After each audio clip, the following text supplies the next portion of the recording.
It's a small, quaint town located just over an hour away from the heart of Tokyo.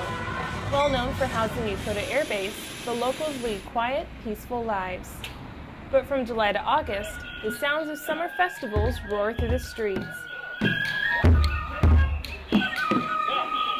Bright decorations, giant Mikoshi shrines, and exuberant cheers mark the 64th annual Tanabata Festival.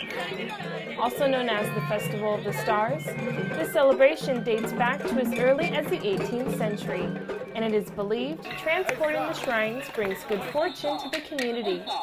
The festival lasts about 3 days, where patrons can enjoy Japanese cuisine from various food carts, as well as other traditional performances. Then the decorations come down, the streets empty, and the community goes back to their normal, quiet, day-to-day lives. And the countdown to the 65th annual celebration will begin. Reporting from Fussa, Japan, I'm Senior Airman Brienne Sachs.